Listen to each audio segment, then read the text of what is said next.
Estamos nos estúdios com o Joseval, a Vera Magalhães, o nosso professor Marco Antônio Villa, a Denise Campos de Toledo. A Jovem Pan começa hoje uma série de entrevistas com os pré-candidatos à presidência da República. 1 hora de entrevista, sempre entre as 9 e 10 horas da manhã, com a transmissão por imagens que você já conhece.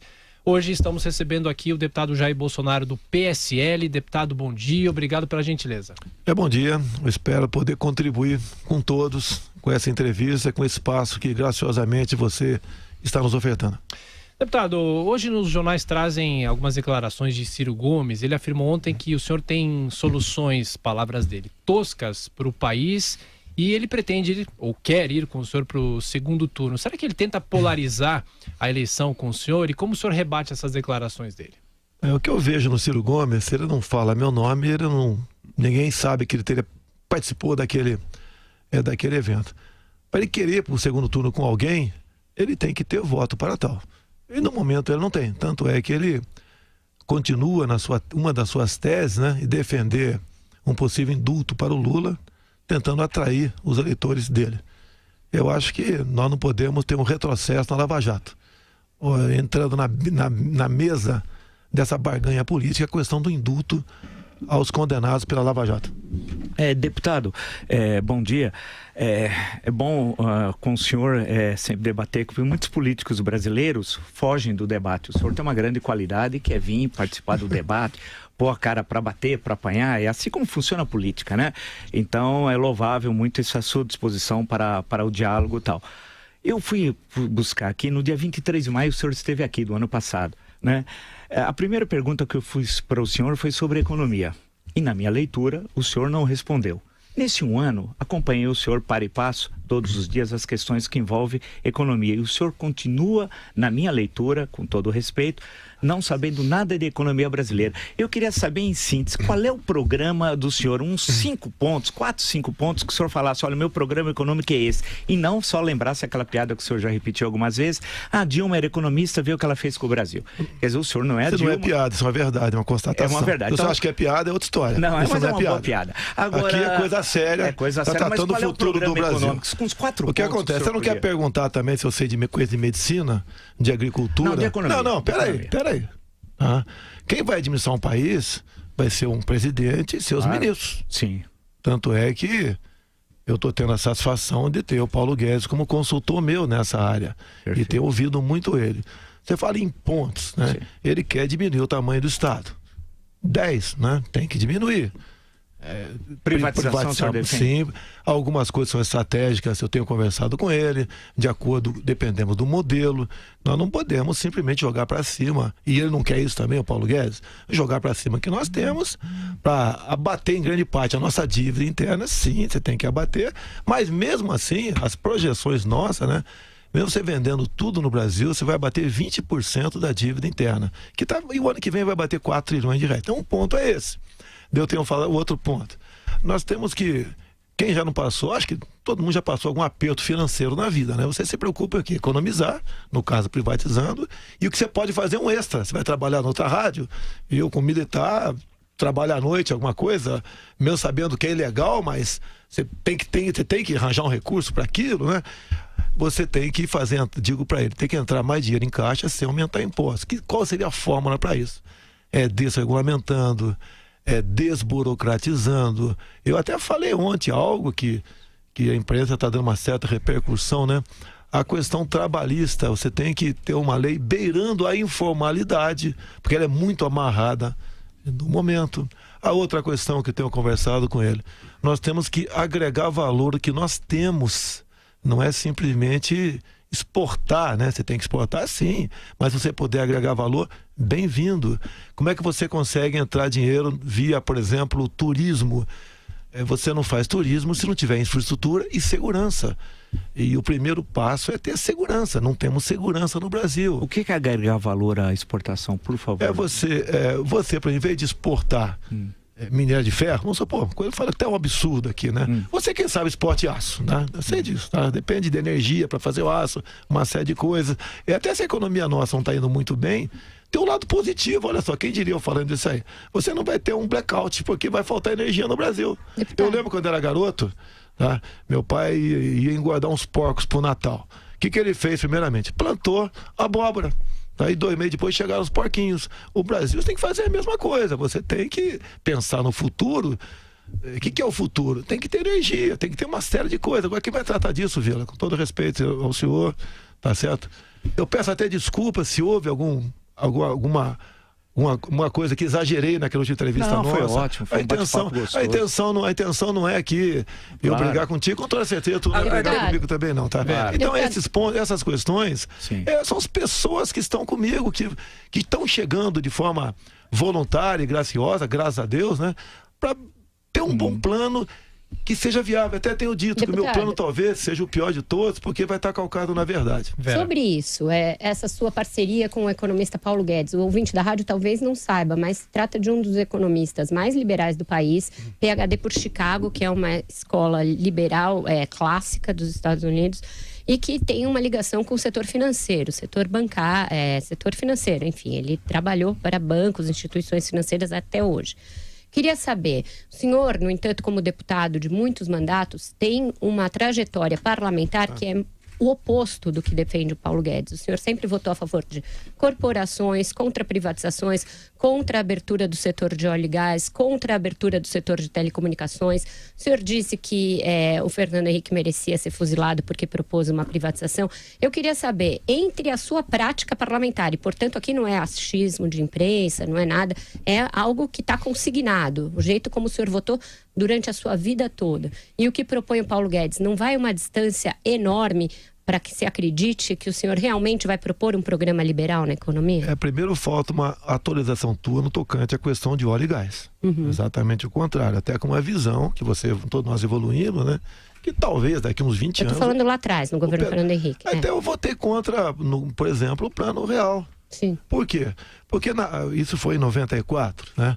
Aquele espaço, janeiro e fevereiro de 94, 2 meses, né?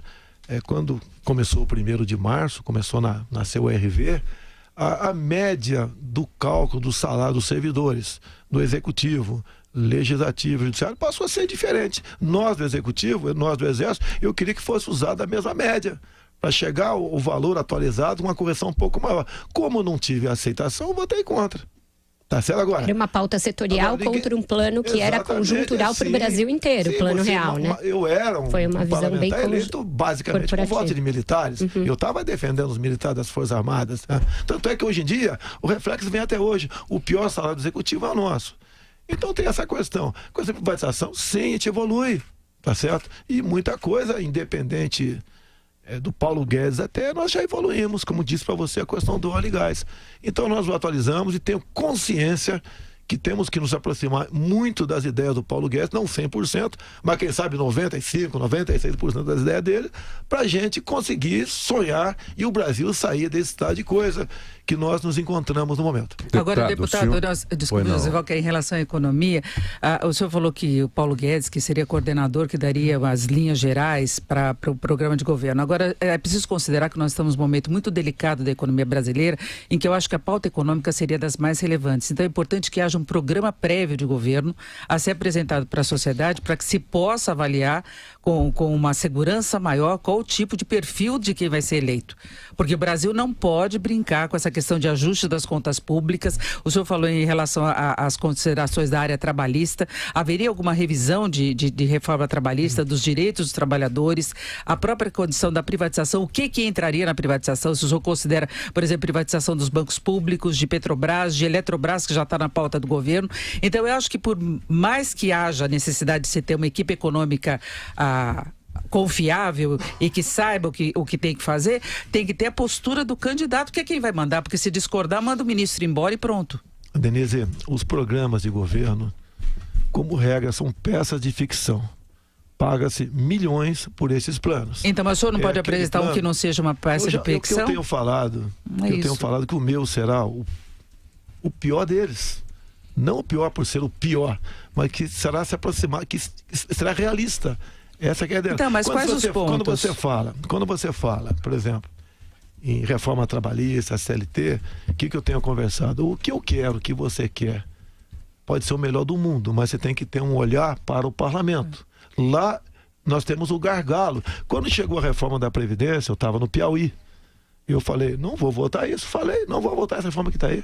Tá? Até porque começava com, por exemplo, policial militar, 65 anos. A expectativa de vida no Rio está em torno de 50 anos para essa categoria. Tá? E estava ali, a ideia era depois botar as forças armadas. Tiraram os militares da reforma. Foi tirando, foi virando. Eu acabei não acompanhando mais. Todo dia mexia alguma coisa. Quando tiver a proposta final, já que eu tenho participado pouco em Brasília, eu tenho andado o Brasil todo, eu vou ver como é que me posiciono nessa questão. E assim eu fiz. Dependemos do parlamento, não é o que nós queremos. Agora, você pode ter as corporações que agem pesadamente dentro da Câmara. Você tem que levar em conta isso. Não é o que eu quero. O que você quer, o que o Paulo Guedes quer. Não, mas tem que ter um programa. Nós vamos apresentar um programa. O eleitor não pode votar no escuro. O programa, você tem que apresentá-lo, né? Por ocasião do registro da sua candidatura. E nós então isso vai ser apresentado? Lógico que vai ser. Isso faz parte da legislação. Só em agosto, deputado? Não sei se antes. Eu acho que quanto mais tarde, melhor preparado ele será. Eu acho que deputado, um assunto que o senhor conhece muito. O problema das fronteiras do Brasil e da violência do país. Como é que o senhor vai resolver isso? Olha só, nós temos que identificar de onde vem o problema. Tá ali o paciente na mesa, né? Qual é o tumor para a gente, não é jogar água fria em cima como estão fazendo nessa intervenção federal lá no nosso estado do Rio de Janeiro. O que eu vejo de errado? Uma equivocada política de direitos humanos. Nós temos de direitos humanos? Equivocada a política. Ninguém é contra direitos humanos. Equivocada a política. Onde o viés é em cima é tratar o errado como uma vítima da sociedade. Ultimamente tivemos aqui a questão das audiências de custódia. Mas, deputado, desculpe, a pergunta era sobre fronteira. O senhor está falando de direitos humanos? Mas eu estou dando o diagnóstico da violência. Ele fez uma pergunta 3 itens para mim. Estou falando da questão da violência, o diagnóstico da violência. A política, falo muito em política de desencarceramento, tá? No meu entender, não tem que existir isso daí, tá? A questão de saidões, nós tentamos na Câmara, de 7, passamos para 2 ou 3 saidões na Câmara, o Senado barrou lá. Esse próprio delegado da Polícia Federal, que havia trabalhado com meu filho aqui em São Paulo, foi assassinado por um dos bandidos, né? Estava no saidão dos Dias das Mães. E você, né, tem que realmente tirar o marginal da sociedade. Você tem que dar uma retaguarda jurídica para o policial. Você pode ver, essa menina, essa senhora que matou esse marginal na escola, né? Eu acho que ela até deu sorte, porque não é eleitoral. Mas, deputado, e as fronteiras, deputado? Vou chegar lá, calma, Vila. Mas o senhor está falando de um outro problema. Ele perguntou sobre as fronteiras. Quando você fizer, eu te respondo. Não, mas acho que o ouvinte... Quer que eu pare aqui? Não, por favor. Eu quero saber das fronteiras. Eu estou respondendo a ele, até mais velho do que nós, vamos respeitar. Sim, mas o senhor não falou das fronteiras. Eu vou falar da fronteira. Ok. Nós temos um projeto Cisfron do Exército, vou te falar lá. Legal, seria bom. Ok? Então, me perdi aqui, tá? Está falando da moça, da senhora. Da senhora. A exemplo do que aconteceu, que está acontecendo ainda com o cunhado Ana Hickman, que tudo indica que vai enfrentar o tribunal de júri, essa senhora tem que ser condecorada e não processada. Temos que mexer na legislação. Ela deu 3 tiros. Pelo Código Penal, mais de 2 é excesso. Ela pode ser condenada por excesso. Bem, então tem que dar uma retaguarda jurídica. Deputado, inclusive... aí é minha área. O Código Penal não define quantidade de tiros para definir o excesso, viu, deputado? Eu posso até estar equivocado, tudo bem, mas o que eu tenho de prática, é excesso. Dá mais de 2 tiros. A legítima defesa fala no excesso. Tá. Inclusive, olha só, então olha, já que eu estou entendendo o assunto, por favor. O caso da Ana Hickman, a acusação do MP excesso de legítima defesa. Por que excesso? Porque deu mais de 2 tiros e foi na cabeça. Exatamente. Então chama-se inventa-se no Brasil muita coisa. Excesso de legítima defesa. Então, em parte, pelo menos eu tenho razão aqui, mas não quero vir aqui para questionar. Sim. O senhor tem mais conhecimento, com toda certeza, eu não sou advogado. Isso, vamos falar da fronteira. Fronteira. Nós temos aproximadamente 17 mil quilômetros, fronteira seca. O México, com os Estados Unidos, tem em torno de 3.500, mais ou menos isso. Não consegue, com toda a sua tecnologia, selar a fronteira. Você pode ver, há poucos dias, poucas semanas, a senhora governadora de Roraima falou em fechar a fronteira com a Venezuela. Um primeiro momento, vamos supor até que ela conseguisse uma autorização para isso, que seria a União que faria isso aí, não ela. A fronteira seca ali vazaria, continuaria entrando gente aqui no Brasil, não daria certo. A fronteira, o problema é nosso: armas, munições, drogas, e um espaço enorme como esse daí. Quando a senhora Dilma Rousseff esteve em Quito em dezembro de 2014, uma das medidas que ela tomou junto à Unasul foi simplesmente, né, permitir o livre tráfego aéreo na região. Tudo é dificultado para você combater isso. Tem uma portaria de 2010 do Ministério da Justiça que não se aplica, se aplica às forças nacionais. Proibido, entre outras coisas, se um veículo for uma barreira, atirar, tá? Proíbe você abordar alguém suspeito com a arma apontada para ele. Tem uma série de proibições. Proíbe tiro de advertência. Eu sei que é uma portaria apenas, mas o policial, o agente de segurança, o integrante das Forças Armadas em operações na fronteira, cada vez mais está inibido para cumprir a sua missão. Qualquer medida que ele tome tocante contrária a isso, ele sofre retaliações, tá? Agora, é quase impossível. O sistema de fronteira nosso, informatizado, etc., vai diminuir, no meu entender. Sim. Com toda certeza vai diminuir a entrada de ilícitos no Brasil. Deputado, rapidamente, ontem o senhor, de acordo com o jornal O Estado de São Paulo, o senhor teria dito numa palestra na Associação Comercial do Rio de Janeiro, uma palestra paga, disse que foi um sucesso e tal, o senhor teria defendido a ação contra as invasões do MST e do MTST, que nós aqui sempre criticamos muito, inclusive a ação desses dois movimentos, mas o senhor sugeriu uma forma de combatê-los usando lança-chamas. Como é que é isso? Como é que vai ser isso? Por favor, explica para nós. A própria Associação Comercial já disponibilizou a palestra. Sim. Não existe isso.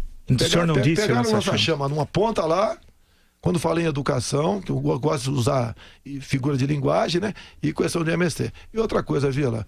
A questão do lança-chamas teria sido o senhor dizer que vai tirar os simpatizantes do Paulo Freire de dentro do MEC usando lança-chamas. Foi no Ministério da Educação. Aí tudo bem. Tá, e como é que é usar o lança-chamas? O senhor vai chegar lá e... Mas é uma força de expressão, não posso usar figura de linguagem, força de expressão. Mas é duro, hein? Primeira coisa, Vila. Palestra paga.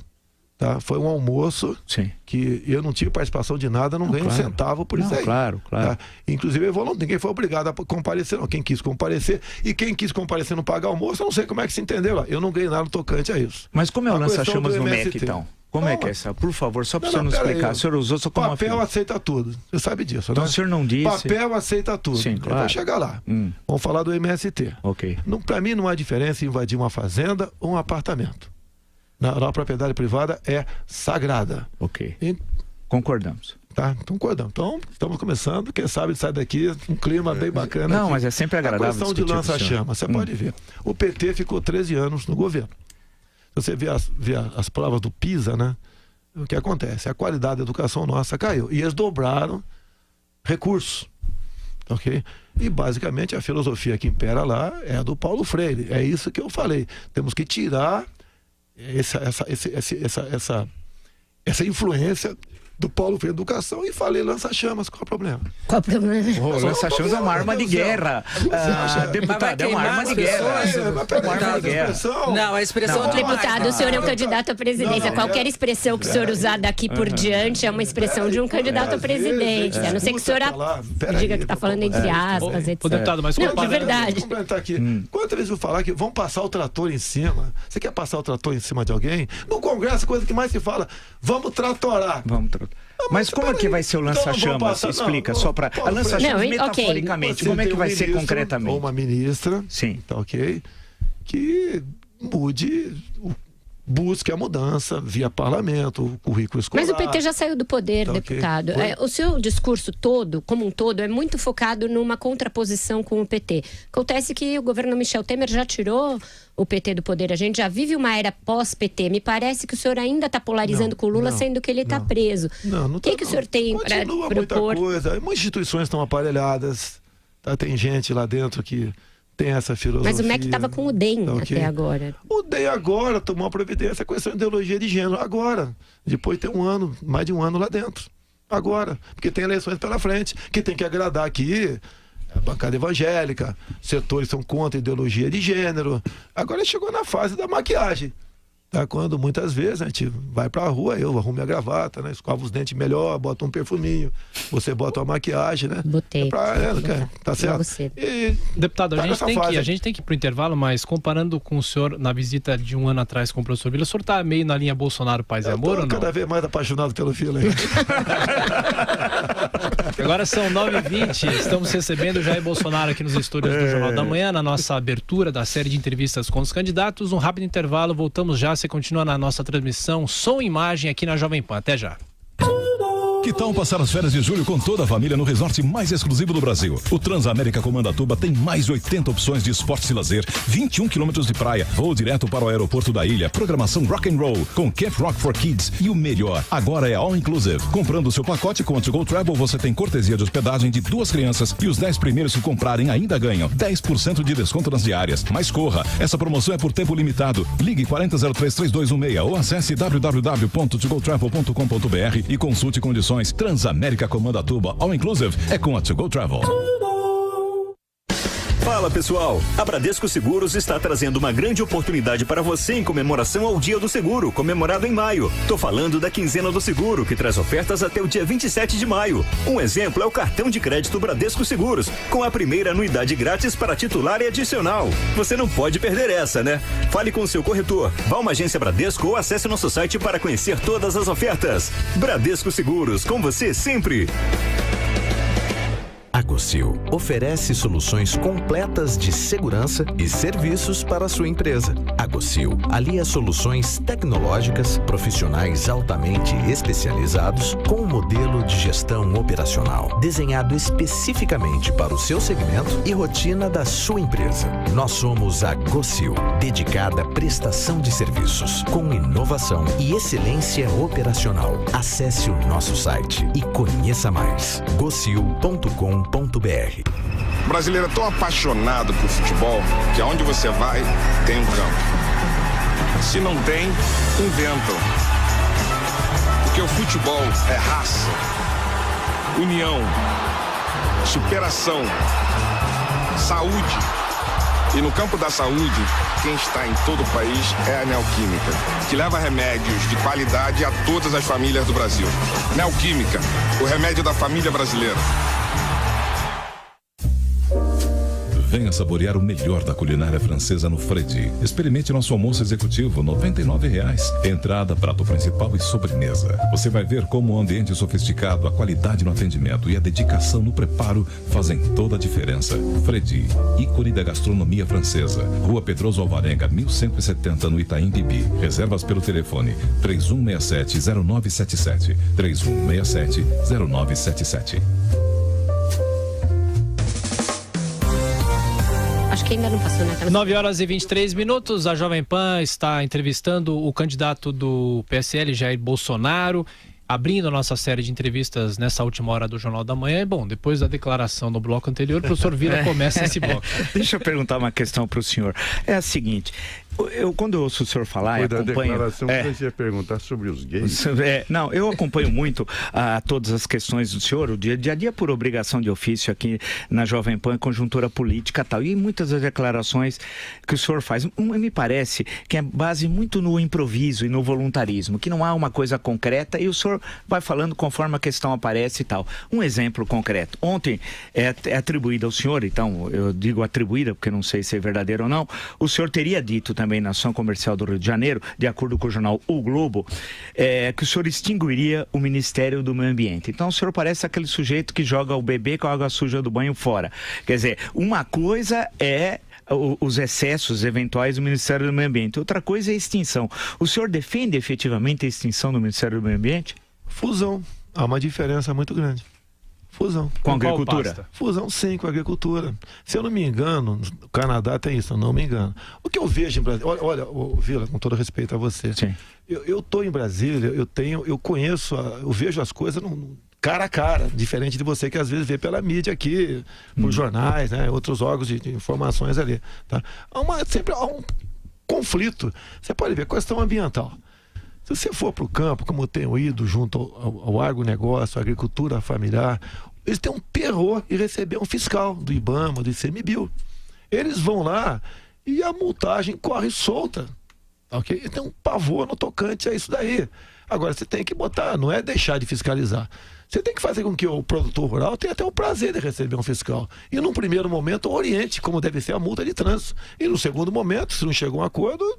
daí vão para a multa, sem problema nenhum. Então tem esse problema. O homem do campo está cheio de problemas. São invasões, tá? É a emenda constitucional 81, que vale a pena discutir um dia, quem sabe vale a pena até um dia discutir esse assunto aqui, que ela relativizou a propriedade privada no campo e na cidade. Tá ok? O campo tem problema também, vai para o transporte, para escoar produtos. Está sendo votado agora, discutido uma questão sobre agrotóxico. Então, as informações que a gente tem reais, né? Outros países desenvolvidos usam muito mais do que nós. Então, há uma demonização no tocante a muita coisa no campo. Isso pode definir, por exemplo, porque eu não sei, o Álvaro Dias, ninguém dos pré-candidatos tem voto lá dentro. Então eles não levam pancada no tocante, daí eu levo o tempo todo, tem que decidir muita coisa. Se bem que estou faltando muita quinta-feira em Brasília. O senhor está faltando e recebendo salário sem trabalhar, deputado?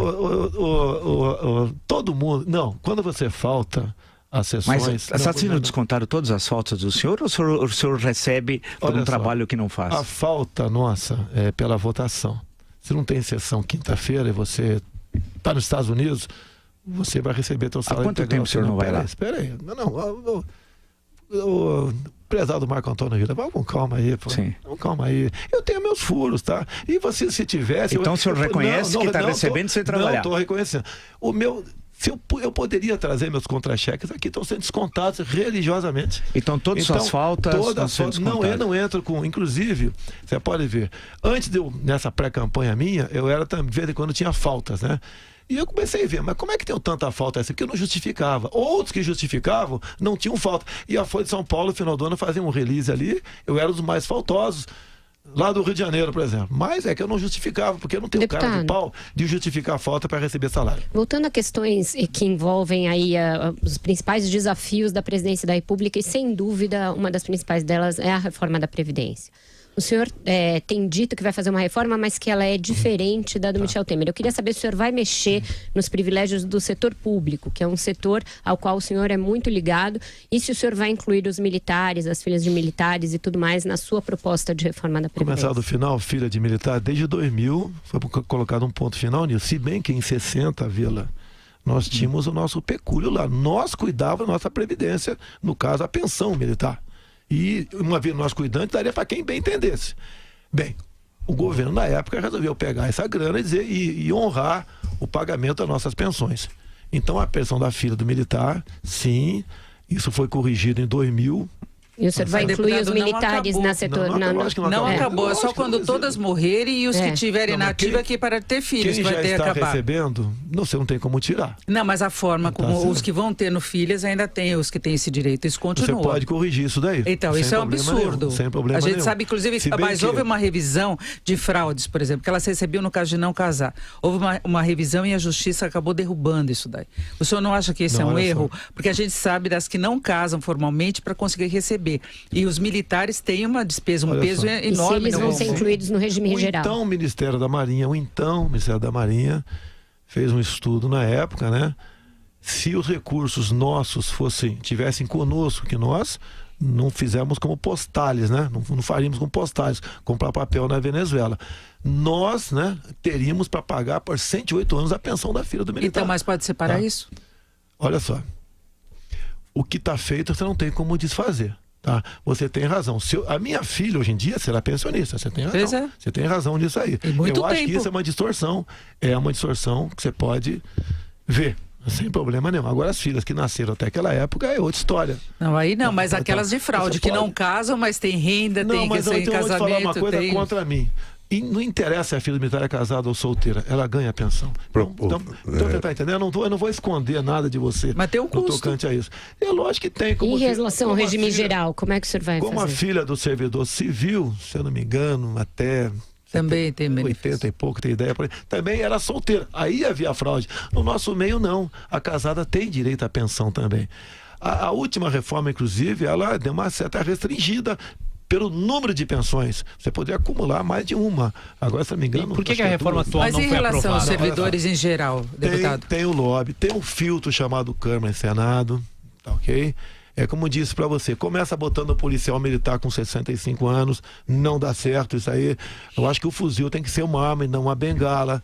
Então, o que eu tenho falado? O que eu tenho falado da reforma da Previdência? Você tem que começar por partes, tá? Vamos começar com a pública. Vamos acabar com a fábrica de Marajá. Onde é que tem fábrica de Marajá?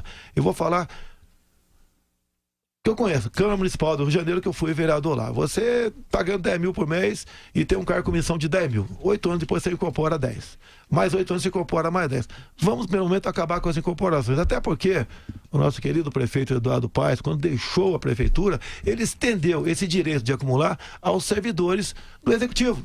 Não são todos, não sei o percentual, 1, 2, 3% que ganha, que pode ter cargo em comissão, talvez 5%. Mas é uma fábrica de marajás, de gente que vai ter um super salário. Para ficar nesse tema, o que o senhor acha do salário mínimo brasileiro? É pouco para quem recebe, muito para quem paga. É isso mesmo?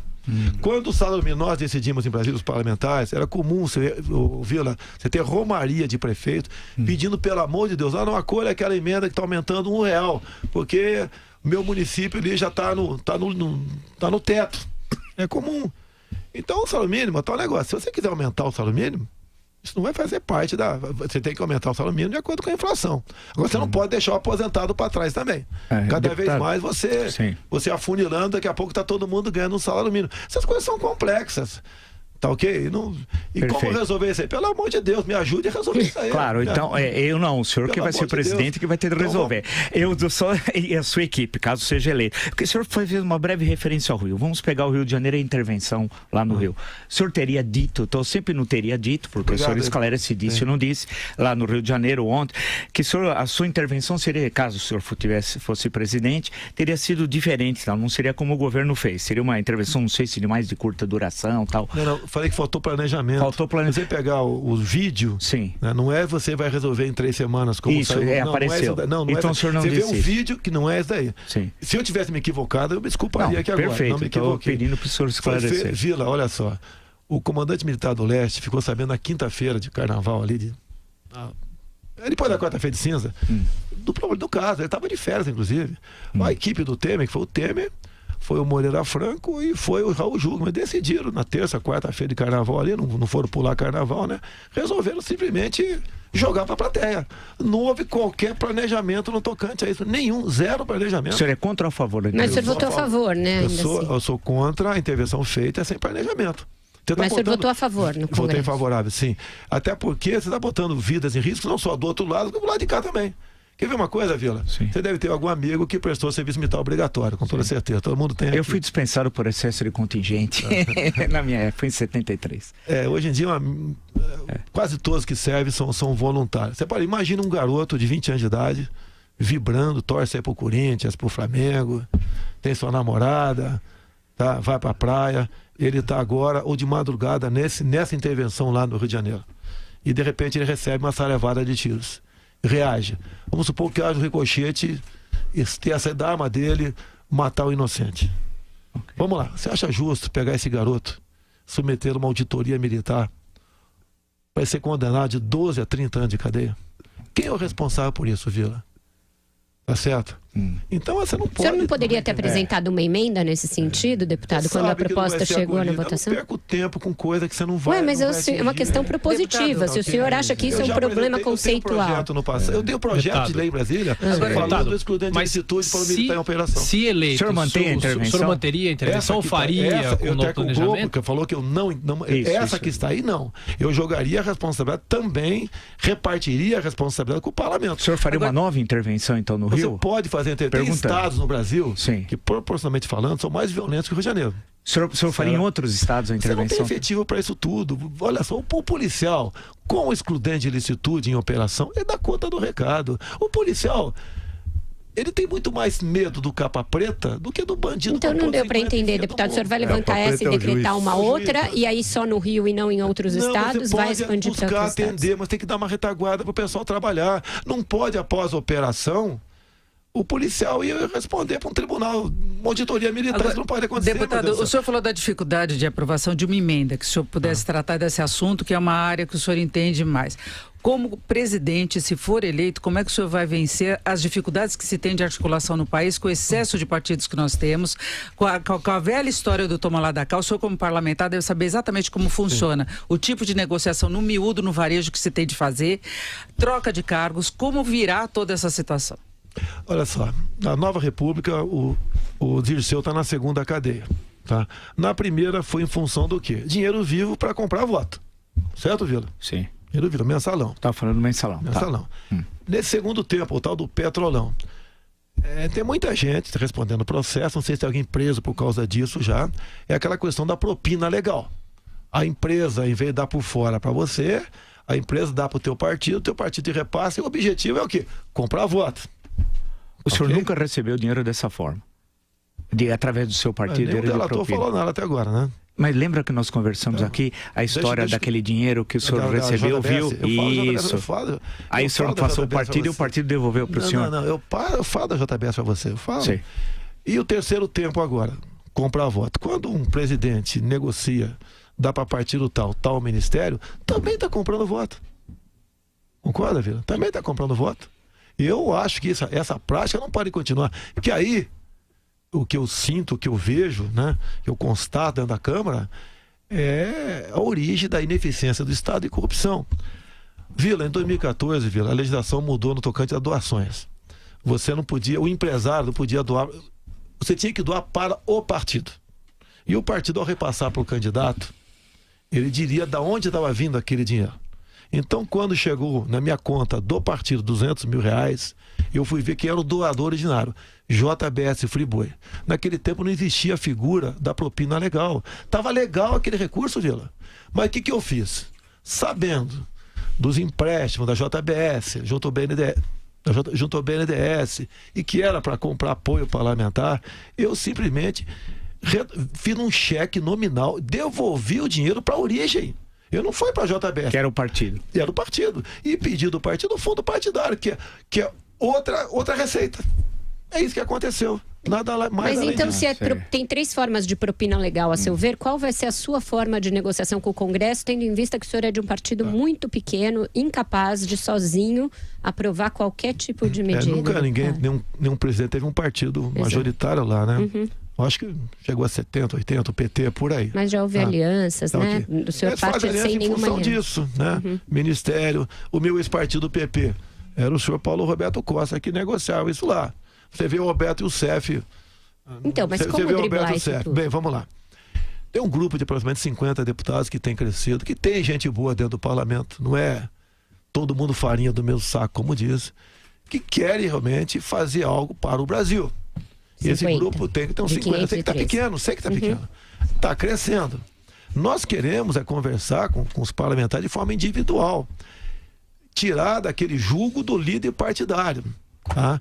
Você pode ver, quando eu estive em Roraima, como é que nós atenderemos Roraima? Como é que você pode atender a bancada ruralista, em parte os anseios da bancada evangélica, bancada da segurança? Então isso estamos botando no papel, conversando com esses parlamentares. Mas o senhor acha que dá para ser presidente da República negociando caso a caso no varejo desse jeito? Eu falei bancadas, estado, região, tá? Outros interesses. Porque se você for fazer a mesma coisa, prezada Vera, eu vou estar conversando com o Sérgio Moro em Curitiba, então, não vai demorar. Então o senhor acha que os partidos não servem para nada no Brasil? Não. Da forma como eles fazem política, lamentavelmente, grande parte não. Tem os comandantes de partido. É muito melhor você ser, hoje em dia, presidente de partido, com esse interesse, do que ser parlamentar. Ou se você não mudar essa forma de fazer política, vai continuar a ineficiência do Estado, que reflete na educação, saúde, etc, etc, etc, e nem corrupção. Deputado. Nós temos que buscar outra maneira, Vera. Sim. Essa que está aí não dá mais. E esses deputados, 50 aproximadamente, têm consciência disso. O senhor já tem o seu vice? Janana Pascoal, Magno Malta? Não, olha só, eu tenho o namorado Magno Malta, ok? O que eu vejo do Magno Malta? Para mim, eu fecharia com ele hoje. O partido, pelo que parece, fecharia também. E deixo claro aqui, a imprensa está noticiando que eu tive a semana passada com o Valdemar da Costa Neto. Não estive. Se estivesse, falaria sem problema nenhum. Mas ele foi condenado no mensalão, é um corrupto muito conhecido. Ele devia estar preso, prisão perpétua, porque ele é um bandido, né? O meu acordo será com o Magno Malta. E não com o Valdemar da Costa Neto. Mas isso não existe, deputado. Valdemar da Costa Neto manda no PR, ele é dono do PR. Na cadeia ele fazia aliança, o senhor lembra? Então qual partido eu vou procurar? Eu vou partir desse princípio teu. Não, mas então o senhor diga, eu vou conversar com ele porque ele é o presidente do PR. Não fingir que ele não existe. Não estou fingindo. Ele existe. Eu já conversei com ele no passado, sim. Já conversei com o Roberto Jeff no passado. Já conversei com o Genuíno no passado. Já conversei lá no passado. Até com o Lula, o senhor não foi lá conversar com o Lula já troquei um dedo de bronze com ele, numa entrega de espada na Academia Resende. Poxa, você tá ali. Já sentei meu lado do Maluf na Câmara várias vezes. Foi do partido dele. Fui do partido dele. Mas eu não, olha só, o Youssef mesmo disse que do meu PP, né, apenas 3 deputados não pegaram dinheiro na Petrobras, não era eu. O outro ele falou que era o Maluf. O outro ele disse que era a Ana Amélia.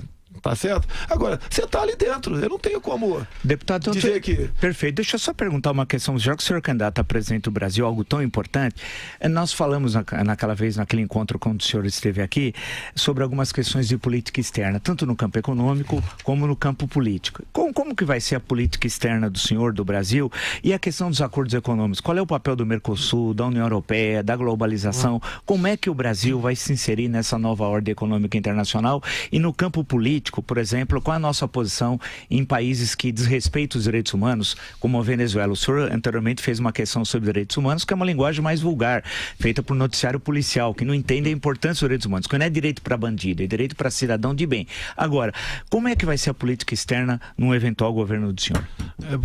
O que a gente estava discutindo é a questão policial. Então, eu respondi no tocante. Não, perfeito. Na política externa, como é que vai ser a... Você está entendendo? Não, mas vamos ficar tranquilamente. Como é que vai ser? Claro, tranquilamente, como é que vai ser? Você fala educação do primeiro grau, ensino fundamental. Você ia com lança-chama, Deus do céu. Eu vou fugir do médico. Tem para vender lança-chama no mercado, Vila? Não, ainda bem, né? O senhor é a favor da liberação? Só faltava você a favor da liberação do lança-chama. Não brinca, não. Mas voltar à questão, deputado, seriamente, a questão da política externa. Você fala em coisa séria e tenta debochar. Não, a questão da política externa, falando sério. Você pode ver um exemplo concreto da política externa nossa. Sim. A senhora Dilma Rousseff, intervalo, tá, deputado? A senhora Dilma Rousseff não recebeu as credenciais do embaixador de Israel. É uma política feita pelo viés ideológico. Sim. Isso tem que deixar de existir. Tá? Eu, particularmente, vejo com bons olhos o bilateralismo. Você pode ver, fui procurado esses dias, eu sei que faz parte do Mercosul, né? Por um deputado recém-eleito, que vai fazer parte do atual presidente eleito no Paraguai. Ele quer se aproximar de nós e, logicamente, interessa.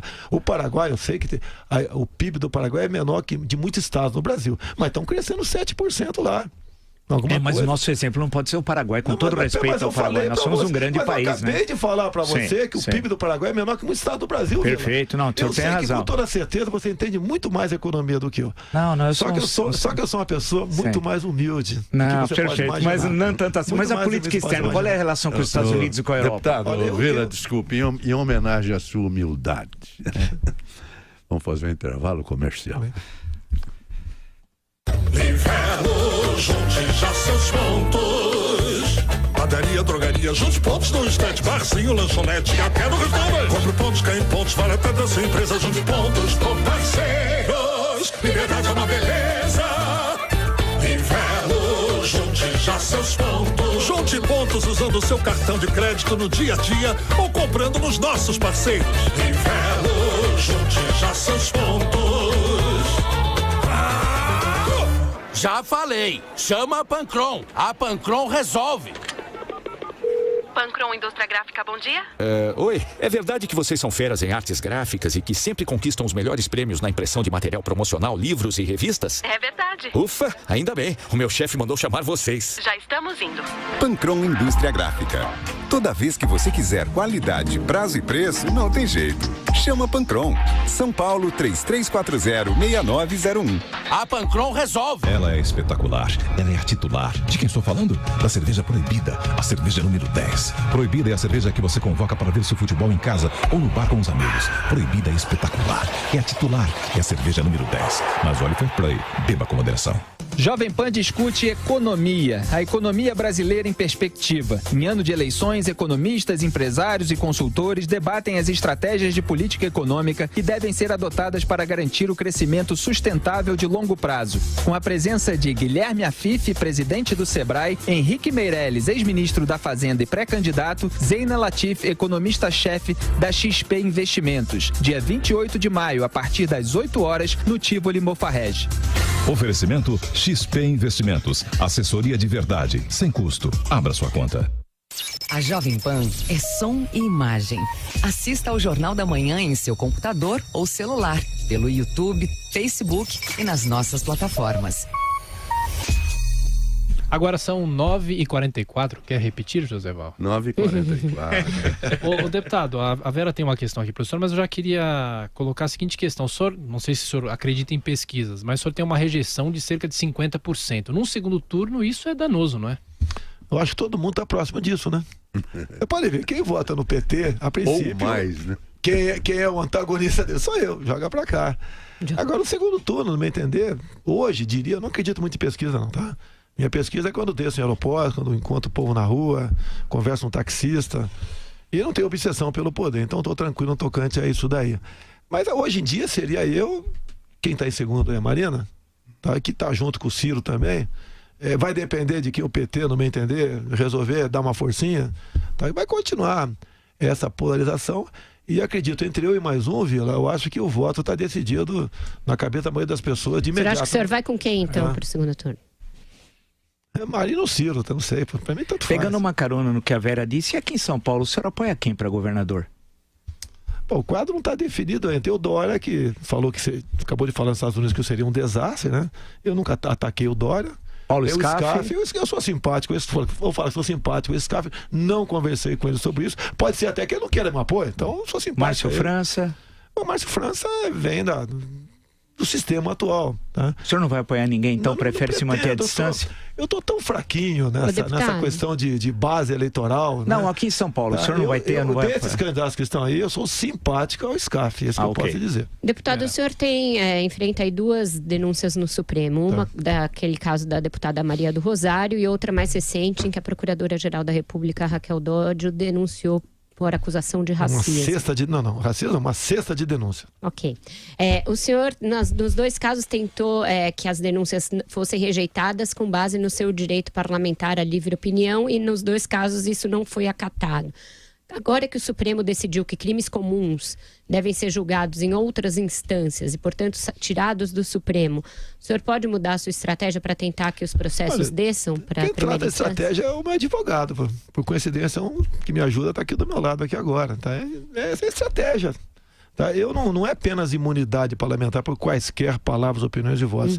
Eu, no meu entendimento, que eu não ofendi ninguém. Até na lei do racismo, pelo que eu vejo lá, traduzindo para o nosso linguajar, para o meu linguajar, né? Eu não permiti, por exemplo, que um cabo saia sargento do quartel porque ele é afrodescendente. Você não vai entrar nesse elevador por causa da cor da tua pele. Não aquilo.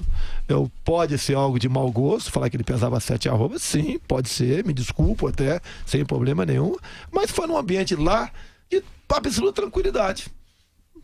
Nada mais além disso. Agora, você pode ver, nessa sexta, tá no tocante uma acusação que eu estou perseguindo índios também. Eu sou o capitão Custer, né? Com toda certeza.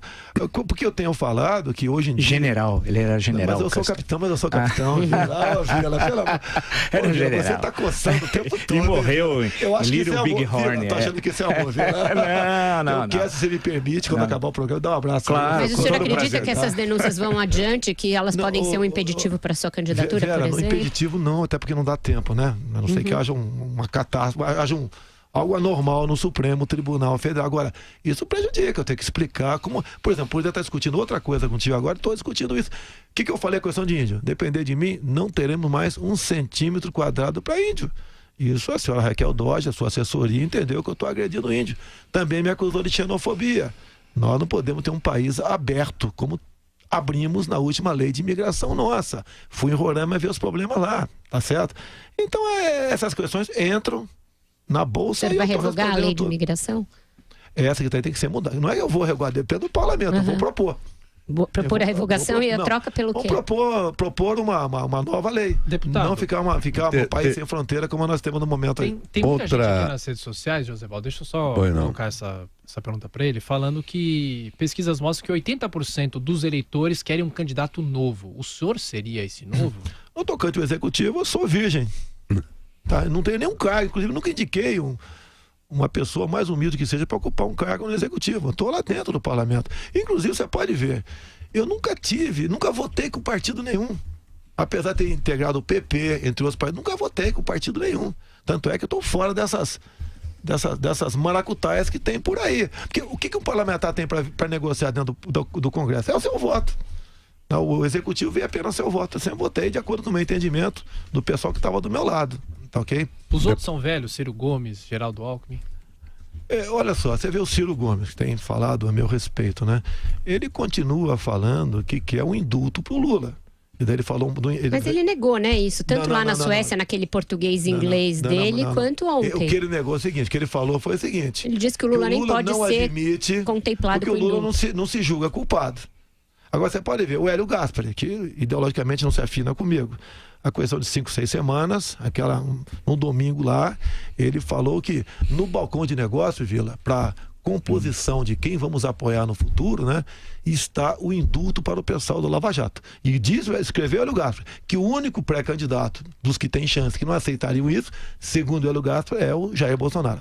Deputado, outra afirmação pesada, quente sua, foi que no problema da superlotação, o senhor não tem problema, que o senhor empilharia condenado em cima de condenado. Como é que o senhor vai resolver o problema da superlotação? De verdade. A gente vai sempre no problema, né? Tem recurso para fazer novas penitenciárias. Eu acho que quase todo o orçamento, está comprometido com despesas obrigatórias, ok? Agora, entre uma opção de empilhar e deixar um estuprador na rua, eu prefiro ele empilhado. É a minha opinião de cidadão brasileiro, que sei... Né, Mas que pela Constituição, o presidente da República não pode fazer isso, deputado. Não pode o quê? Não pode empilhar preso. Não, olha só, hoje em dia, um policial militar pega um cara cometendo um crime aí fora. Ele vai em 24 horas para audiência de custódia. Diz as pesquisas que 50% estão postos na rua.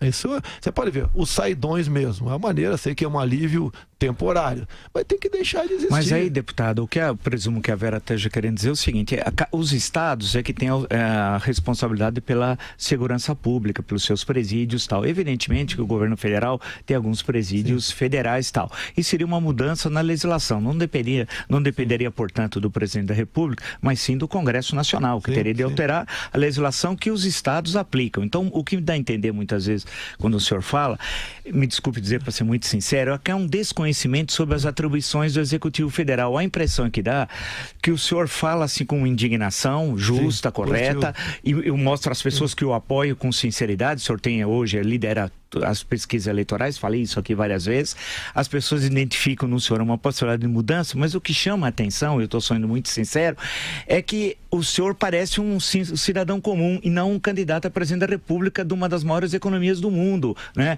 Então, atribuições que muitas vezes são dos estados, o senhor acha que é do Executivo Federal. O que o senhor acha que é do senhor é do Congresso. Então, o senhor sequer sabe as atribuições. Vila, em nenhum momento eu falei que vou fazer isso, fazer aquilo. Eu acho que 90% mais ou menos, e a ação de qualquer presidente passa pelo parlamento. Eu me indigno, eu continuo sendo cidadão, Vila, eu continuo sendo de carne e osso. Tá? Se eu morrer aqui agora, eu vou cheirar tão mal quanto o cara que não tem nada e morreu no dia de ontem. E tem uma frase até mais pesada, para deixar claro aqui. Eu prefiro a cadeia cheia de vagabundo que o cemitério cheio de inocente. Eu tenho usado essa isso veio. Mas é uma frase de efeito, o senhor percebe sem concreticidade, deputado. Sem autenticidade, ninguém pode. Concreticidade. Não é concreto. O senhor teria. Isso daí é uma frase de efeito que a gente pode dizer num programa, mas não com o presidente da República. Vila, eu não vou sofrer uma metamorfose aqui. Algumas coisas eu tenho corrigido. Sim. Outras não deu para corrigir. O senhor corrige o que o senhor disse sobre o Chaves? Sobre o ditador Chaves, o senhor disse que era uma esperança para a América Latina e gostaria que essa filosofia, expressão do senhor, chegasse ao Brasil. O senhor corrige isso? Faltou você botar o ano disso aí, Vila. 1999. Obrigado, Vila. Agora sim, a imprensa bota isso, não bota o ano. E você... momentaneamente com lápis. O senhor perguntou, o senhor perguntou, já disse, já disse, debate pronto. Você com lápis sem maldade, você esqueceu o número. Sem nenhuma maldade. Na época, o Chaves, elogiava os Estados Unidos, criticava Fidel Castro, a Venezuela tinha seus problemas, né? E passou a ser uma esperança, como o Lula foi uma esperança para nós aqui. Foi para o senhor em 2002? Olha, entre ele e o Serra, eu ficava meio na... O senhor votou no Lula? Pra cima. Sim. O senhor votou do Lula em 2002, tá. Em 2006, o senhor poderia revelar, por favor? Se não quiser, não tem problema. Não. Nenhum momento mais o PT. Sim. Eu confesso que, apesar de uma certa experiência minha, eu acreditei. Eu conversava com o Genuíno, tá? Eles fizeram lá a CPI do fim do mundo. Eu assinei a CPI do fim do mundo. Eles tinham uma proposta maravilhosa. Tinham. Tá, eu acreditei na lei, que eles iam respeitar a lei da anistia, não respeitam, querem o tempo todo mexer nela. Mas CPI do fim do mundo foi uma outra coisa, deputado, desculpe corrigi-lo, foi aquela CPI que apelidada de fim do mundo pelo Franklin Martins, né? E foi a CPI dos bingos, isso foi a posteriori. Aqui, posso ter me equivocado, mas todas as CPIs naquele tempo, quase todas as CPIs propostas que era pelo PT, quem tá no governo dificilmente propõe CPI, né? Eu assinei e era a favor. Pode ser que tenha me equivocado, sim, tá ok? Sim, acontece. Tá, mas juntos, até o pessoal disse que eu votava com o PT. Eu digo o contrário, o PT que votava comigo. Deputado, o senhor tem feito campanha muito baseado nas redes sociais e é um sucesso inconteste nesse campo. O senhor tem seguidores que são orgânicos, que são reais, não são robôs. Isso responde em grande parte pelo apoio que o senhor tem obtido. Quando a campanha começar oficialmente, no entanto, vai começar o horário eleitoral de rádio e TV, que acredita-se que ainda vai ter um peso no Brasil. E os outros partidos com alianças maiores que a sua, mais tempo de TV, tendem a suplantá-lo nesse campo. Qual vai ser a sua estratégia para manter essa exposição que o senhor tem hoje, quando a campanha efetivamente começar? E se as redes vão ser suficientes para manter isso? Sozinho, nós temos metade do tempo do Enéas. Meu nome não vai dar falar Bolsonaro, tá ok? Mas o que acontece? Grande. Olha só, Vera, eu não tenho obsessão pelo poder. Você já imaginou, Vera? Olha pra mim, Vera. Eu tô olhando. Você imaginou você sentar na cadeira presidencial, Vera? Não, nunca tive essa Mas pelo amor de Deus, deputado. você não tem que soltar fogo. Você tem que pedir, meu Deus, o que eu fiz pra estar aqui? Se candidatou, fez promessas, fez mas o senhor quer. Mas o senhor quer. Sim. O senhor fez bastante coisa para estar lá, se estiver. O senhor está na campanha. Meu prezado Joséval, é uma brincadeira, né? Eu costumo dizer que quem já passou dos 60 já está com o prazo de validade vencido, já está no lucro. É uma brincadeira que eu faço. E eu pretendo deixar uma história para o Brasil, se essa for a vontade da população brasileira. O senhor tem medo de ser presidente da República? Receio? Quem não tem receio, pelo amor de Deus, Vila? Tenho receio, sim. O senhor acha que não vai cumprir as promessas eleitorais? Porque vai ter promessas. O senhor tem medo de sofrer um processo de impeachment por ter essa dificuldade de maioria no parlamento, como o Collor e a Dilma? Soldado que for à guerra, tem medo de levar tiro, um covarde. Não, por uma questão específica, não estou falando em termos gerais. Porque o senhor não teria uma maioria no parlamento como a Dilma e o Collor, os dois presidentes que sofreram impeachment tinham essa mesma circunstância. Tenho certeza de uma coisa, não sofreriam impeachment por corrupção. Pode ter certeza disso, ok? E por ambição, talvez venha a ser se isso fosse. Porque eu estou lendo aqui na internet, eu gostaria que o senhor respondesse, que está na internet aqui, que é a sua passagem pelo Exército. O senhor teve problemas, respondeu a processo. Tem aqui uma afirmação de que o senhor é dono de excessiva ambição. Em realidade. Não, mas tem mais. Tem mais. Tem o seu comandante, como é que é? O Carlos Alfredo Pellegrino, isso aí. Falou que o senhor fala com falta de lógica, racionalidade e equilíbrio na apresentação de seus argumentos. E dono de uma... Qual a data disso aí? Não está na internet, não está na internet. Deve ser 83. Mas é passado, o senhor estava na ativa. Por que ele escreveu? Para terminar, deputado, estamos chegando ao final. Por que ele escreveu isso daí? O meu pai garimpou por muito tempo. Primeiro que eu não fui expulso do Exército, eu continuo capitão da reserva remunerado do Exército, ok? Proporcional. E eu compareci a um garimpo ao comando desse coronel em férias.